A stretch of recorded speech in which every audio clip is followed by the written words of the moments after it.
Welcome to the Stoa. Thanks, Peter, for having me. My name is Ryan Campbell.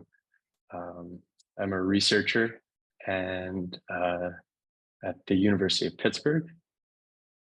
We focus on sports performance and human performance. And today, I'm very excited to be interviewing Bryan Johnson.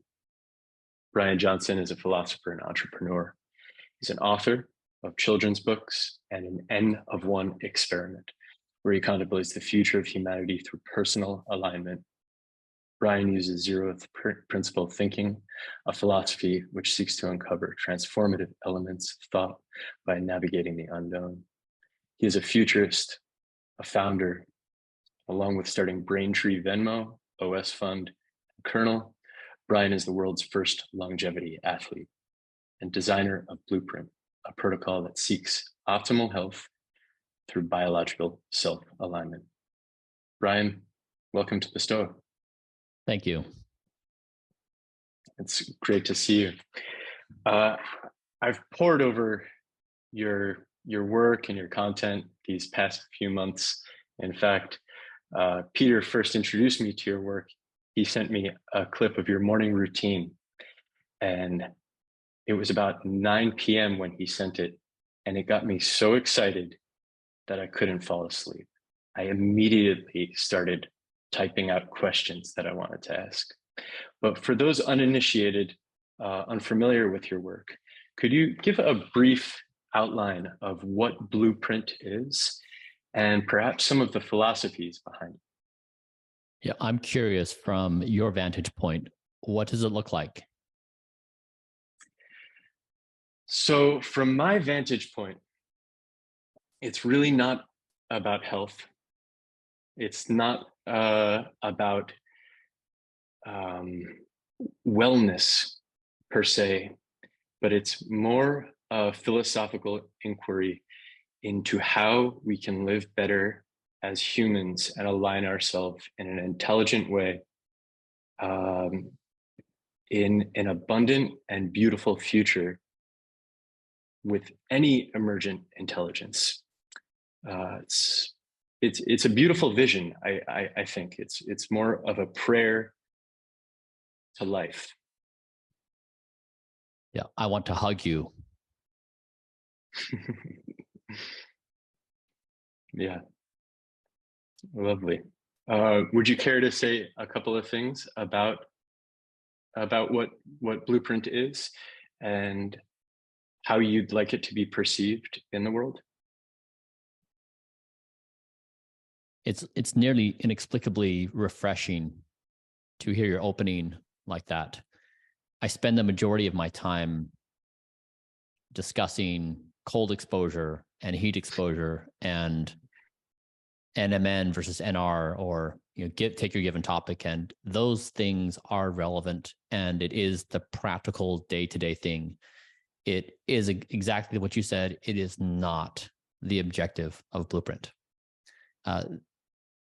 To me, in trying to simplify our existence, and if I try to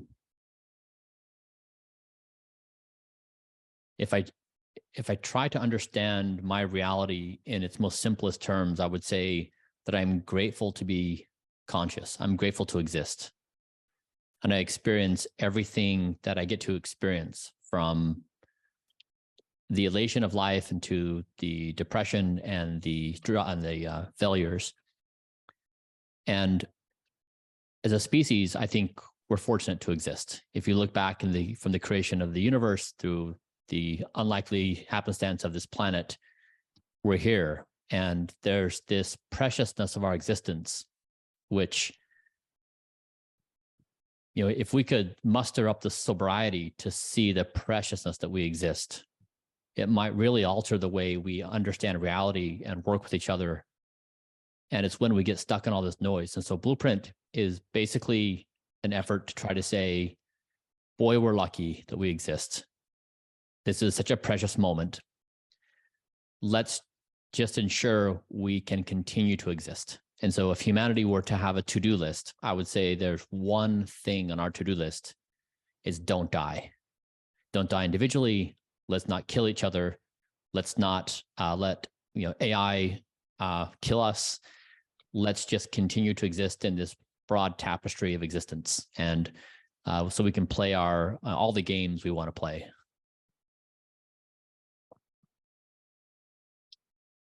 So it sounds like the game of Blueprint is really nourishing life in general, whatever the future may bring. And one of the things that I've been wondering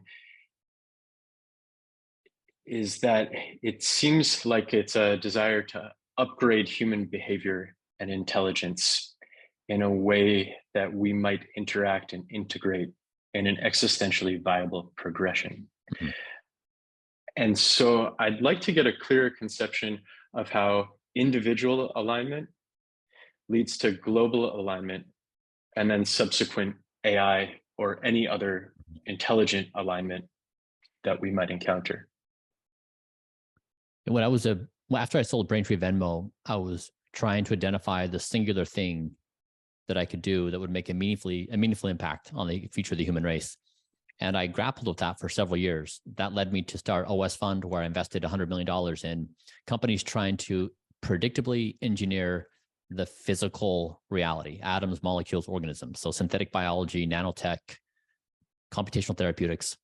That was really helpful to have a front row seat with these scientists, entrepreneurs, building the infrastructure to engineer the physical world. And then kernel, the ability to reliably, in a low-cost way, quantify the mind so that we can build predictable engineering of the mind in society. We want to build a society that is optimized for our minds. And right now we don't have measurement, so therefore it's difficult to do. And then the third thing was this alignment, which it seems clear to me that the only problem we have in front of us right now as a species is alignment. And typically the thought process was, okay, well, I'm going to survey the world and I'm going to identify all the people that need aligning, and I'm going to go about change via legislation or some kind of protest, or I'm going to go on Twitter and squawk. But I thought, what if the alignment problem is within me first? And so I endeavored to say, okay, if I'm made of, let's just say 35 trillion cells that make me, could I actually do goal alignment within myself? Could I get my 35 trillion cells to roughly work towards the same objective? And I said, okay, there's a unifying principle, which is we're going to slow our speed of aging. Now, of course, I'm generalizing the statement because like you really can't get to the granularity of 35 trillion cells, but I'm saying of the reach I do have. And that's what I've been trying to do over the past 2 years is I've said, okay, I'm going to give my body, myself, entirely to this algorithm of measurement, scientific evidence, and protocol. And I'm going to then be the perfect participant in that I'm going to adhere to this with absolute precision. And therefore, I've removed my mind and said, my mind can no longer do it. And that was a critical part because my mind is my unruly nemesis, that the moment I give my mind even the smallest amount of freedom, it will inevitably cause me self-harm. It just, even now, after several years of discipline, I can snap back and my mind can be in a devious place within minutes. And so I was giving my body over to the system of goal alignment of 35 trillion cells. And that's really what I've been trying to do. And so the maybe more broadly, what I've been trying to say is if we humans are the stories that we tell ourselves, what stories are we living out? And so if you look back and say, okay, the first story we told ourselves, our origin story was Adam and Eve, and different cultures have different ways of telling the story. But the characteristics of they were in a garden, they became conscious, they were, they were persuaded to do harm, and they get kicked out. And storytelling has really been humans' most powerful technology to build society. Where we came from, what we're doing here, what we're doing after death. We're storytelling creatures. And with Blueprint, what I was hypothesizing is to say, storytelling has gotten us a long ways. Now, however, there's an additive technology I can use, which is science and technology. And I think that is a better technology to manage my well-being than storytelling. And storytelling would typically be like an ideological list of here are things you can eat, you don't eat, or cultural norms like this is what we do with our friends, or meaning making games. And so I just said, my mind is no longer authorized to take care of my health and wellness. It's entirely the domain of health and wellness. And that if we as a society just allowed these systems to run where we all maintained as near to perfect health as possible and just ran invisibly, we would refocus our minds on something else. So I'm trying to, basically trying to do what Alfred North Whitehead said, where civilization advances according to the number of operations that can be automated without us thinking about them. And so basically scaffolding up society through ever increasing levels of sophistication. I have a lot of questions off that, but I'll try to keep it really simple and just ask, what's the ideal relationship between automation and intelligence? With Blueprint, I'm trying to make a point and show something as possible that if you just take this really weird idea that I'm not going to go to the grocery store and shop for things off the shelf, I'm not going to look at menus of the restaurant, I'm not going to decide spur of the moment what I'm going to eat. It's going to be an algorithm designed specifically for me, and I'm never going to think about it. Now, I'm willing to do that. I'm willing to make the trade-offs to say, I will follow the algorithm. I'll eat what it tells me to eat. I'll go to bed when it tells me to eat. I'll do that. Most people incorporate that immediately as dystopic. And that it's understandable. Like it's different. It takes time to understand that. However, it's created more freedom in my existence than I ever could have imagined. And so doing that layer of, it's like this new way of being, which is a new idea. And then, so what I'm trying to show is there's this way of existing that is different than it is now. That is the first layer. The second layer is between you and me. The third layer is between us and the earth. The fourth layer is with AI. And so if you map this out on these subsequent layers and you say, okay, now we have trillions upon trillions of agents, humans, earth, different versions of AI, we need to coexist in this tapestry of computational intelligence. And so the model, our future is basically these mathematical models of goal alignment that are happening at this millisecond timescale everywhere in existence. And starting with self is just an example. So with Blueprint, I'm just trying to say, hey, there's a different way of thinking about being.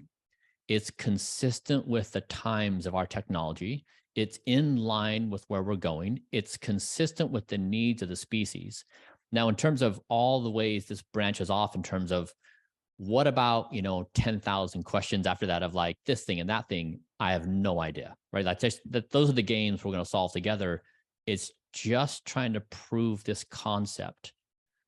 We can practically contemplate how we as a species can move into this future methodically and in a stable way that is consistent with how fast things are going to change and consistent with the technology currently at our disposal. Because right now, if I look at the world and I try to survey the number of philosophies that are actually capable of carrying us there's not very many. We're kind of, like the philosophies that have carried society for thousands of years have very little to contribute to this conversation. And so we need some robustness of meaning making and identities and frameworks that will help us carry into this next phase.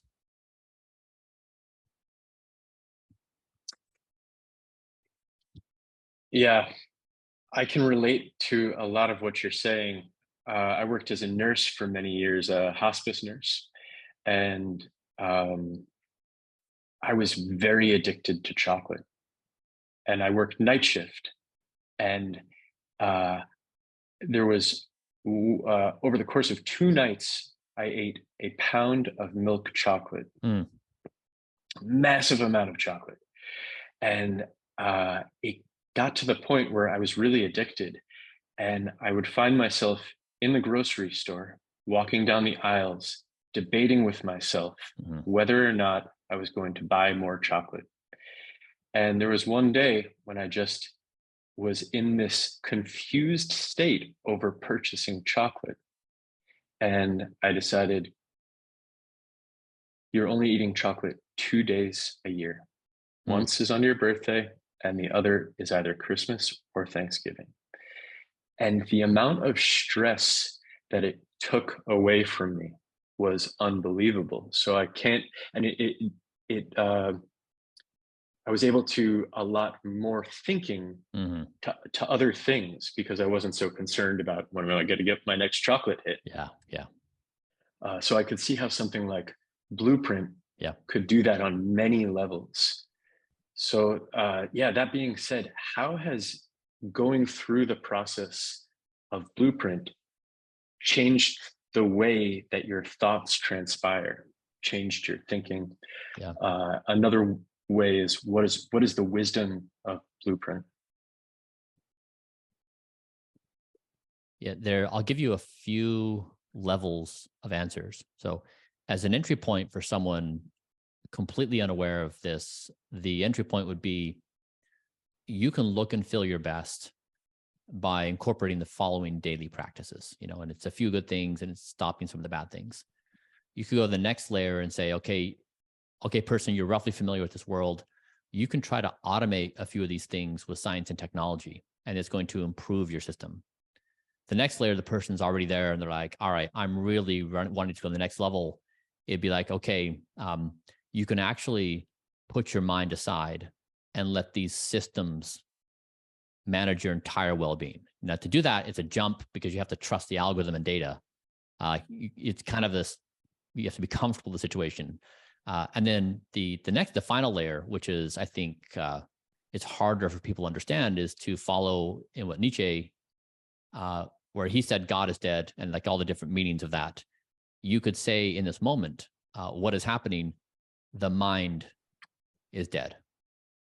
And so what Blueprint has shown to me is if I care about existence, above all, like I care about existing more than anything, and I'm trying to achieve that objective of existing, this algorithm is superior to taking care of my well-being and health and helping ensuring that I exist better than my mind can. Now, when I compare the two, which one do I want in charge? I definitely want this algorithm in charge because my mind, like you're saying, is going to take me down paths that are going to be inferior. Now, there's all sorts of additional questions that come along with that. But the wisdom to me is if we try to muster the most sober statement possible in this moment, given the technological advance where we are putting forward, what is with the greatest clarity we could see? And to me, this maps to some of the most relevant insights in history. Is the Earth the center of the universe, or is it orbiting the sun, rolling through an ever-expanding galaxy?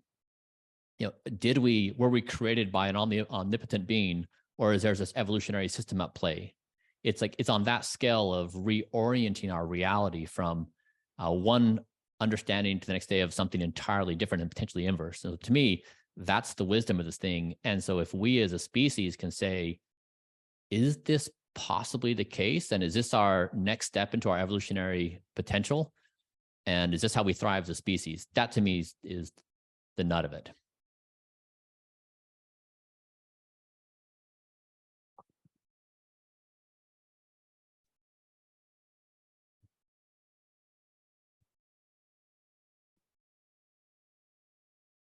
So along that line, when is thinking useful? What? The other question, and the question that actually made me pursue sports science, was the question of why do we have a brain? Mm-hmm. What is it for? Mm-hmm. And I'd like to pose that to you. Why do we have a brain? What is it for, specifically in the context of Blueprint? So I think there's potentially some high value humor here.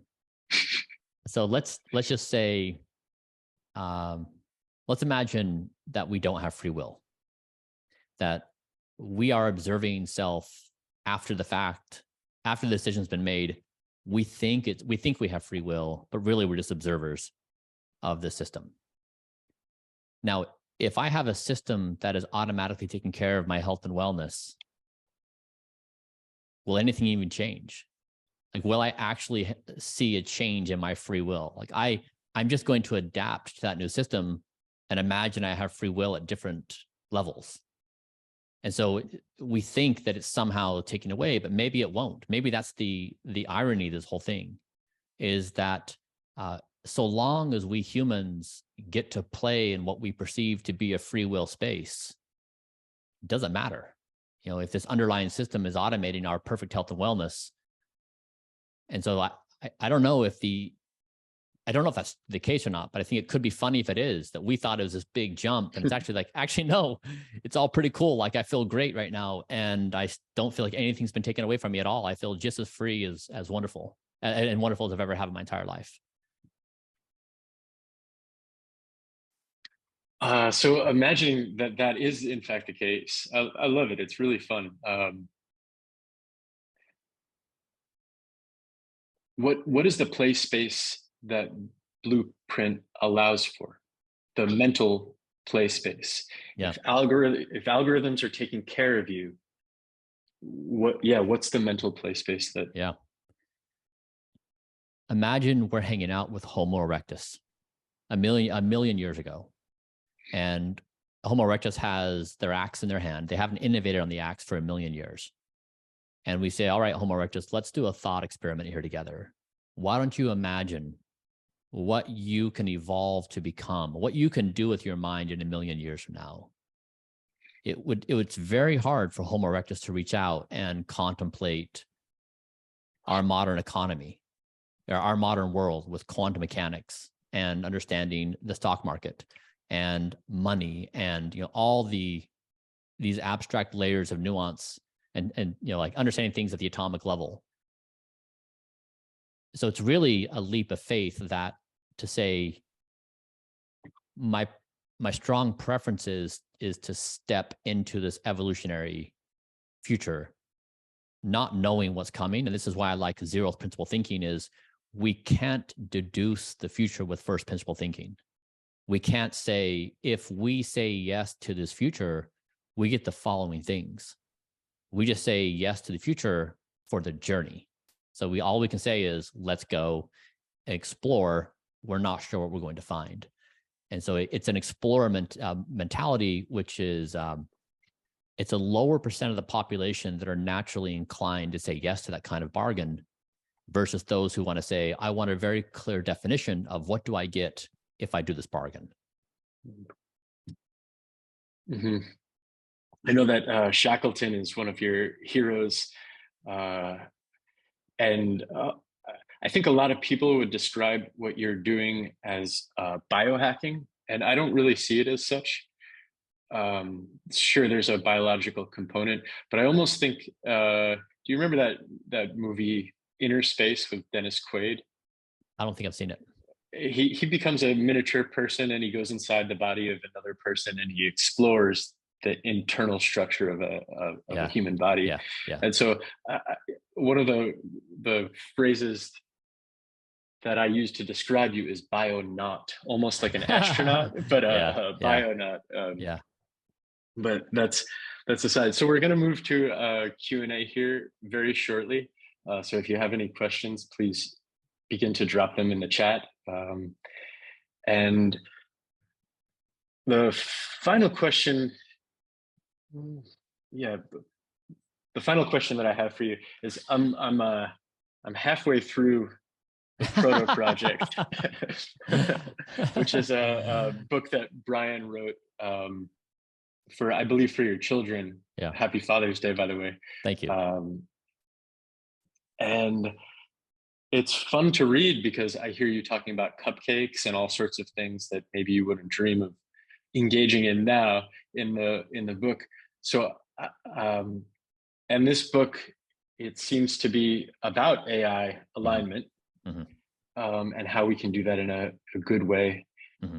So I would be curious, if you were going to write a children's book today, what would that children's book be about? Yeah. I have a rough draft of this written. It's currently titled We the People. And it is a bunch of cognitively enhanced children who are convening for very much like a constitutional convention. They're trying to rewrite the organizational principles of society. And they've been at war with the adults, and who are not cognitively enhanced at birth. So the children who have it at birth are just fundamentally different cognitive beings than the adults who had it implanted at some point in their life. And it discusses goal alignment through the perspective of how to reconcile basically a new species with fundamentally different ideas of reality, and trying to do so in a methodical way that produces stability in society. I can't wait to read it.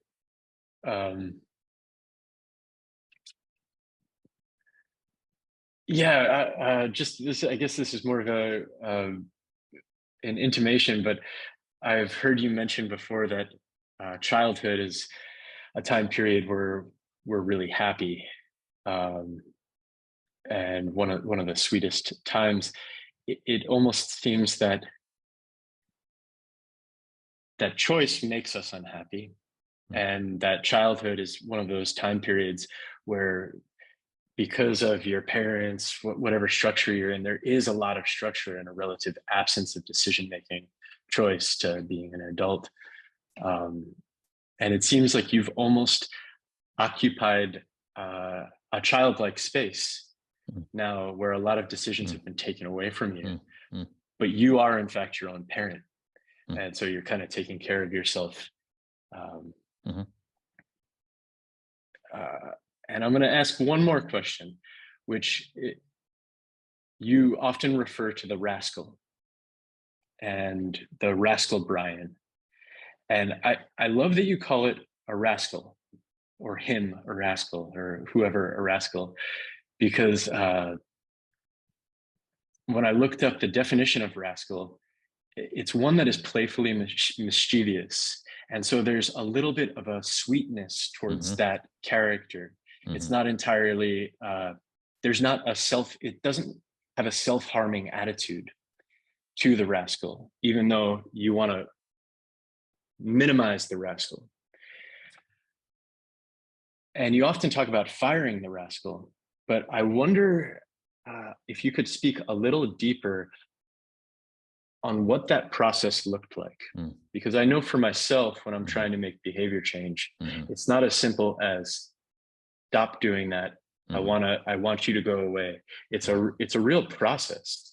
And so I'm very curious as to what the process of firing Evening Bryan and then stepping into the Blueprint protocol was.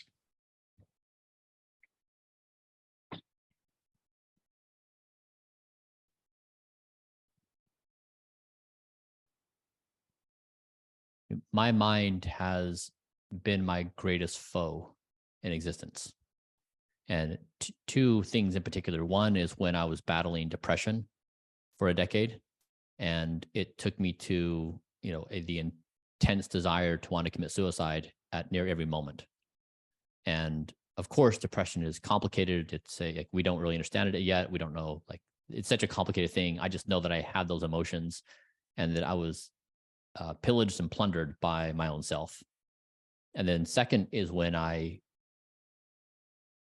was overeating every night in an effort to try to soothe the stresses and depression of my life, and trying to make those behavioral changes. I relate with your story about your love for chocolate in terms of you identify something that gives you temporary stimulus, arousal, but then leads to these complicated outcomes. And even though you're aware of the negative effects, you can't stop yourself.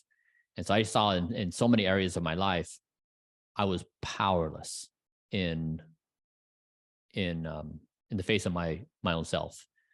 And so this topic, of course, is really nuanced, and I oversimplify it when I make this statement. But yeah, I for me, the breakthrough was separating myself into different versions and realizing that the person who occupied me from 5 p.m. to 10 p.m. was a person of a certain biochemical configuration. He had the stresses of the day on his shoulders. He had lower willpower. He was getting tired. Like, he just had a different biochemical state of his 35 plus trillion cells. And he had a lot of responsibility. And his problem solving skills were inferior. He would go to food and try to address it in something else, which is not a good problem solving path. And so when I had to take the extreme action and say, once that person shows up and he's got me, it's all hell's going to break loose. So the only way to stop this thing is to fire him, is to remove his authority irrevocably, unconditionally, and perpetually. And that's when the breakthrough happened, is when I could have this dialogue. And so when he would show up, I could in my mind see him throwing tantrums, like being outraged that his authority had been revoked and all the reasons why he should be. And so it was witnessing this internal dialogue and be able to have this dialogue that gave me power to then have other versions of Bryan's have conversations. And that's really what's arrested my behavior. And so, of course, our minds are wonderful. Of course, we want to use our minds for many things. Of course, the mind's not really dead. But in principle, if I'm looking at this situation right now, my best self ever has come from the demotion of my mind and the elevation of systems in its place that has arrested its power. And to me, if I could time travel and go back to myself, I would try to persuade me that that was the way to do it. Because once you come in on this, it's like our mind is the monarchy, and the monarchy is doing a very terrible job at managing stuff. And you have to convince the monarchy to change. You can't. You have to start a revolution to overthrow the monarchy. Nothing's going to change on its own right with that kind of power. Well, thanks so much, Bryan. We're going to pivot to the Q&A portion. And so, Peter, I'd like to tag you in if you want to start us off with the first question. Yeah, I really enjoying this conversation. Thank you, Bryan, and thank you, Ryan, for the excellent questions. And what kind of drew me to your work originally, Bryan, was the focus on practice. And there's a term that has it's kind of popular in the Stoa space. It's called ecology of practices. So you're not just practicing one thing, you're in an ecology of practices. And are those practices in relationship with one another? And are they mutually supportive, not working against each other? And you can say an ecology of practice has like goal or purpose or telos. So like an Olympic athlete, he or she is the goal there is training to win a gold medal. So they have to wake up at a certain time, they have to eat a certain way, do certain practices. And you can say like religious monastic traditions, whether it's Buddhistic, maybe their goal is awakening, or Orthodox Christians, telos, being one with God. But the same thing is they have an ecology of practices and some service towards something. And so with that framework, would you say that the ecology of practices, the goal for your ecology of practices is goal alignment itself? Yeah, beautiful question. The way I understood your statement is you said, in your mind, you can understand and practice a number of frameworks that help you understand existence. That's what I heard you say. Reasonable? Yeah, I think you can tease that out logically. Okay. And so I would say, wonderful. I'm right there with you. So in order for you and I to play this game together, let's agree we want to exist. And so Blueprint is trying to solve level 0. Let's just make sure we exist. And once we can ensure that basic level, then we can play these games together of frameworks and practices and structures and identities. But all that play space we want to hang out in, I don't want it to go away.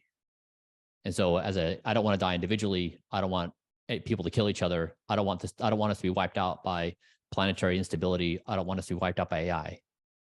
And so to me, I really stop with Blueprint at the edge of let's just make sure we can continue existence. And then all of us can play in this idea space and frameworks and all the fun stuff we get to do there. Yeah, and I love the life affirmation of this philosophy. And so, given that framework of the ecology of practices and that kind of orientation, one of the challenges that I'm personally having, and a lot of people that are having at the Stoa, is like committing to their practice. So there's this like phrase that we're using, like turn your life into a monastery, or the monastization of daily life. And sociologist Irving Goffman, he calls monasteries total institutions.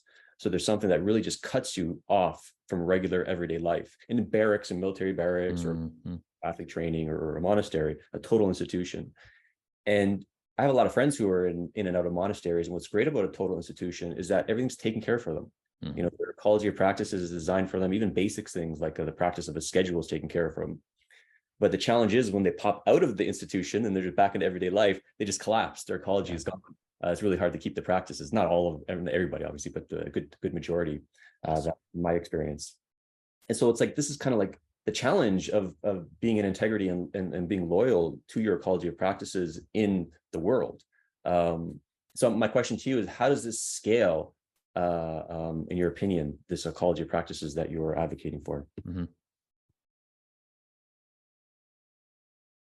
So if I were to retell the Adam and Eve story, so let's just say we have an origin of the human race story, and we're going to retell it again today.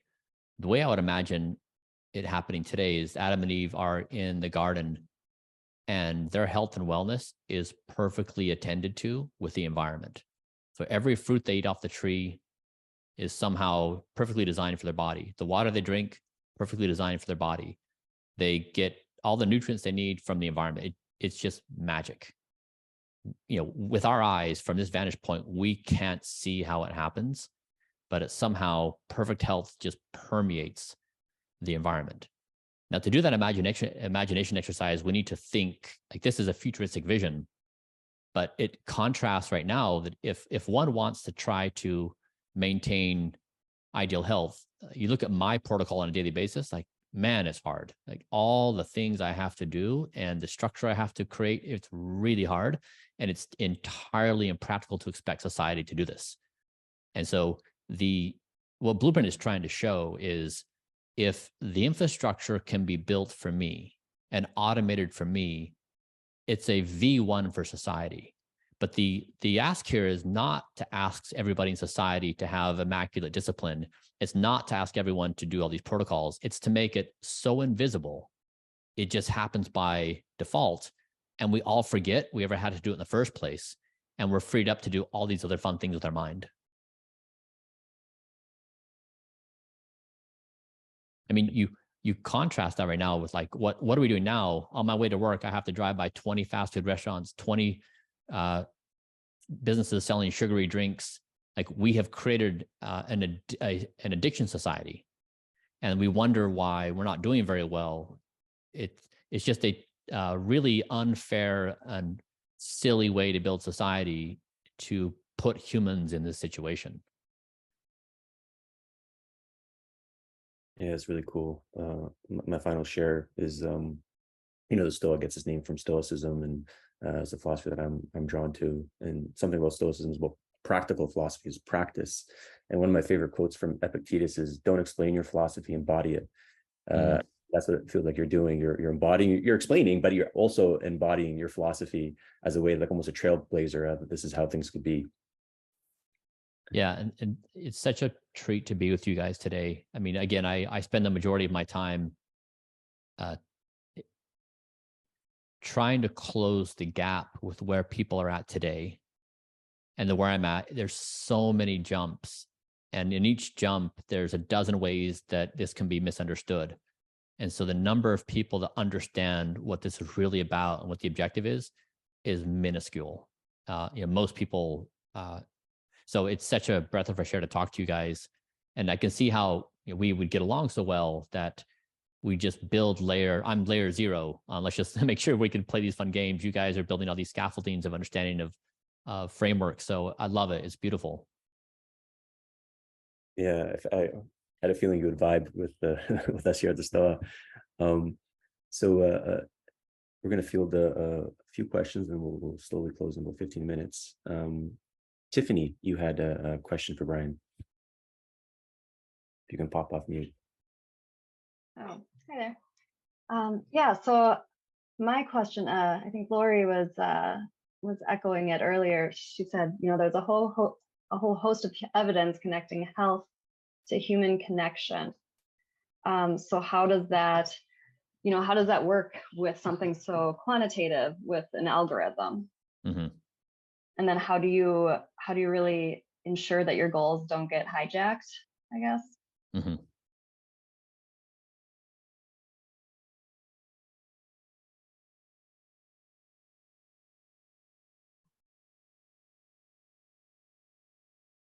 Okay, so all right, a few thoughts. One is, I can't remember a time in my life where I had a better relationship with myself.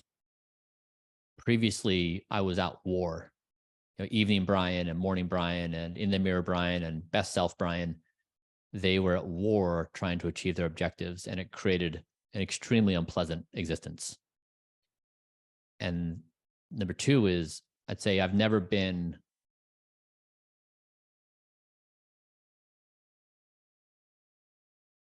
had characteristics that I've never been able to achieve the personal characteristics I had in mind for myself, of gentleness and kindness and compassion with others. And I feel that now. And that wasn't the case before.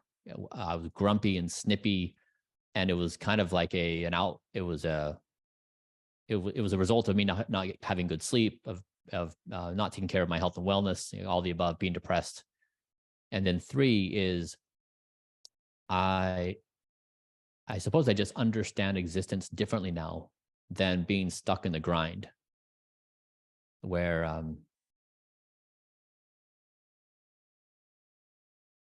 my conscious existence just feels different.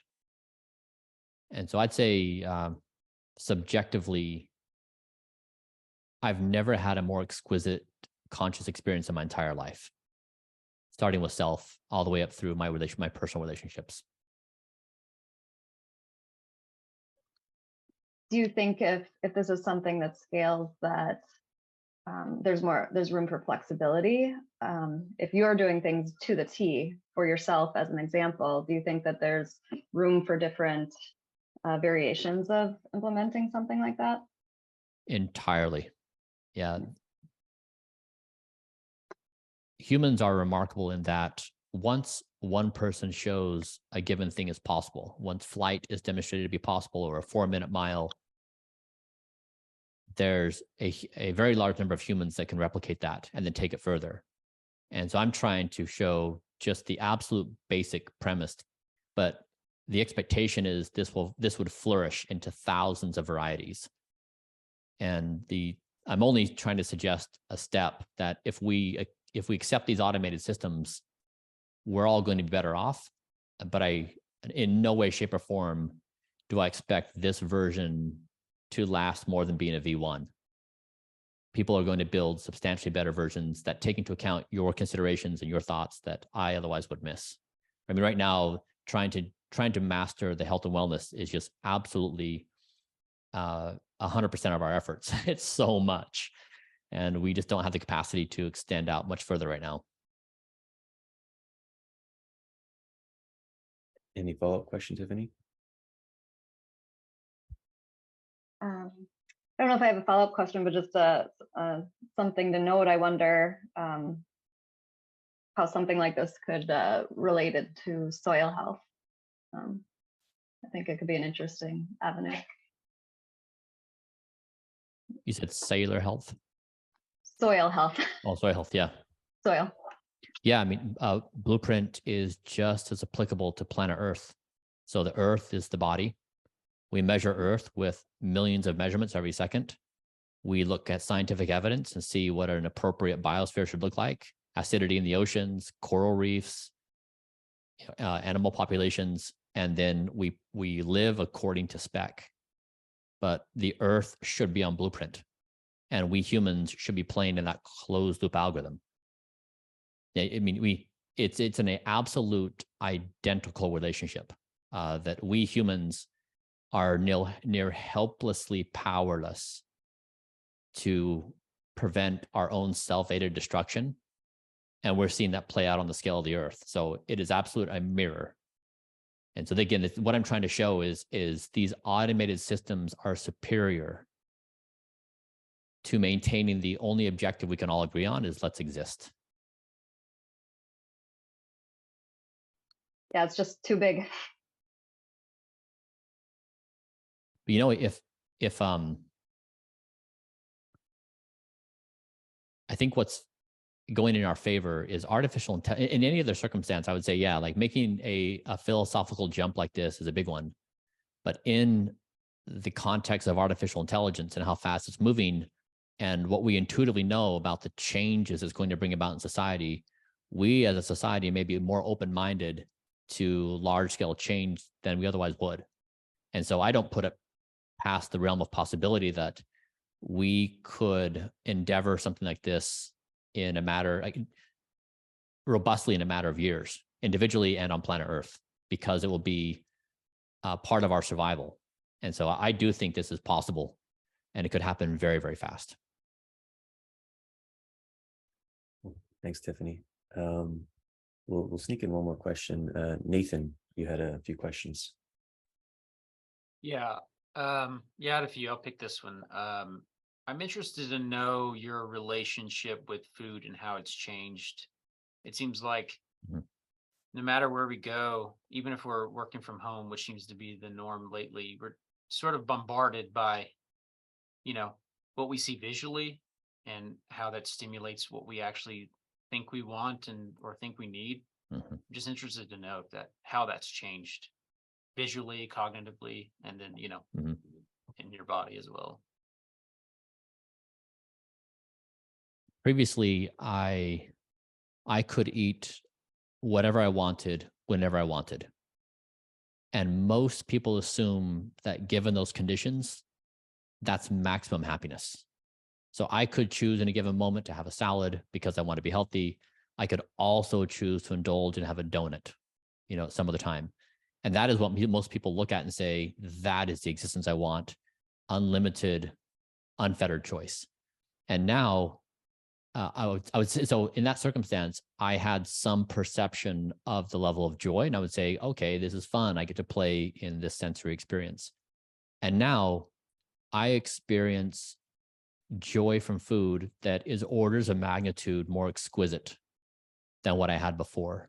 And it's entirely counterintuitive. The fact that it would be restricted, it would be of a certain type for my optimal health and wellness, you would automatically assume it's going to produce miserable state, and it won't be tasty. But I now experience exquisite joy with my food.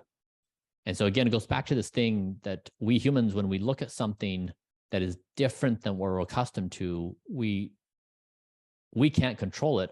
Our minds just make these knee-jerk reactions. And most of the time, the exact opposite is true from those knee-jerk reactions. And so before, when I was eating whatever I wanted, whenever I wanted it, I can look back and I can see my senses were so dulled from that freedom and excess that I actually wasn't receiving any joy from my food. And so I try to explain to people this, and it's incomprehensible to them. I'm happier and more fulfilled and love my food more right now than I ever have in my entire life.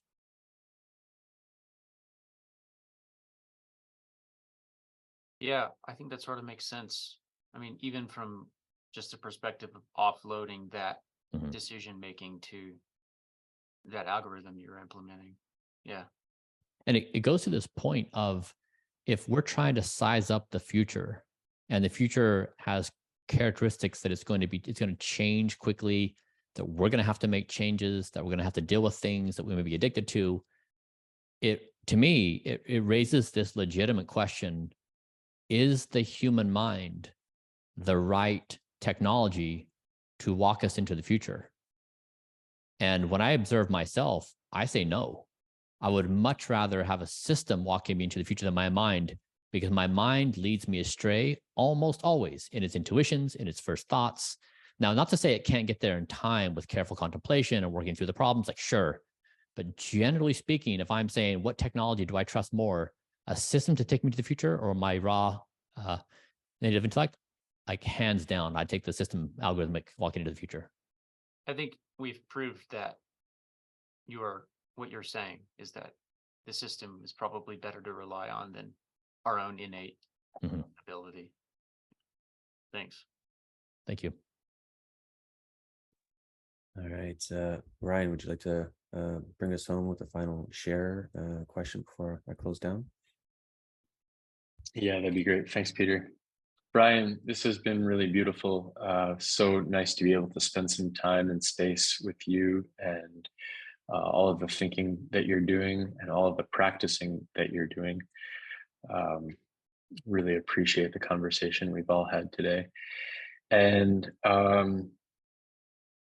the last question that Nathan was talking about was about your relationship with food and the nourishment that you get with food.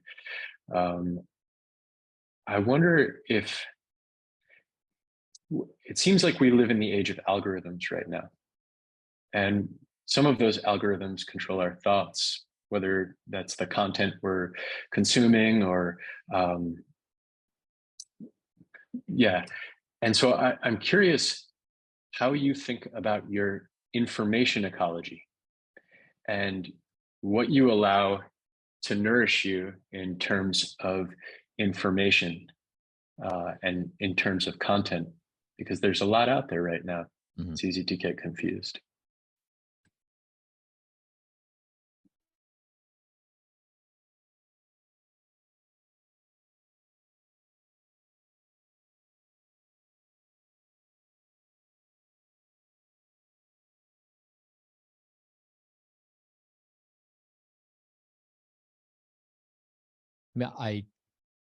I try to be extremely diligent on the consumption of anything because I know from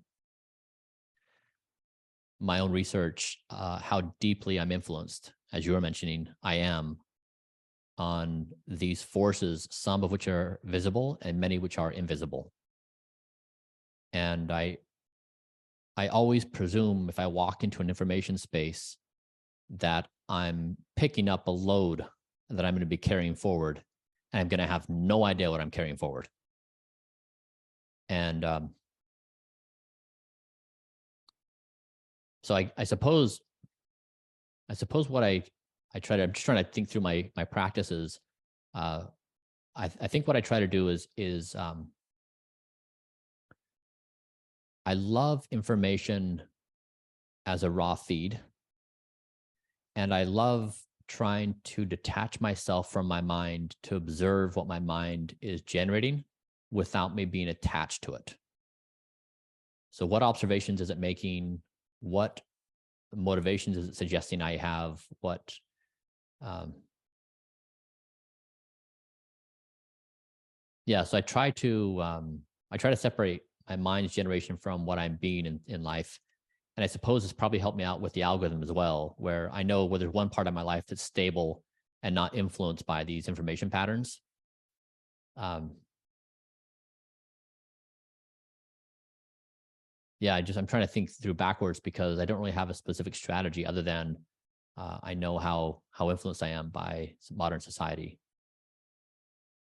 And this was really the motivation behind Kernel, which is we're blind to the majority of the things that influence our minds.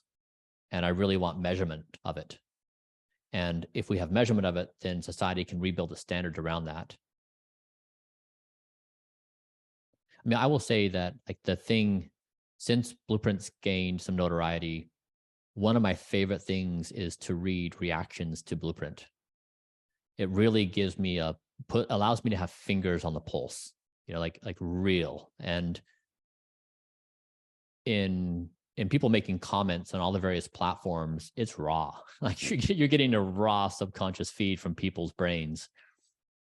And it's really helpful to me to see where people are at and how they're parsing this information. So I don't know. I think I did an inadequate job answering the question. It was just more of like a self-reflection of what am I doing to try to do this And I mean, I suppose like the final statement I'd make is the thing I value the most in my life right now, above all, is clarity of thought. So if the algorithm is, taking care of my health and wellness, I try to use all my mental faculties to try and see existence as clearly as possible. Like I'm trying to remove all the noise I can and muster the most sobriety I'm capable of as a human. Of like, what is the singular thing that matters, and not be distracted by mirages. Very cool.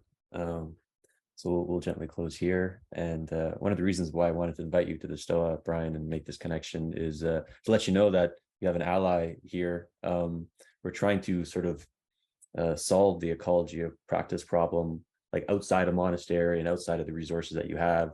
And it's gritty because it's like the vicissitudes of life, the distractions of modernity just put you off course. So yeah, just wanted to have a digital wave, and we're here, and really have a lot of love in my heart for you and what you do. Thank you. I feel the same way, and I'm really appreciative of the invitation, and I've really enjoyed speaking with you. So thank you for having me. One thing that I would love to seed with you is, I wonder, do we think we as a species could embark on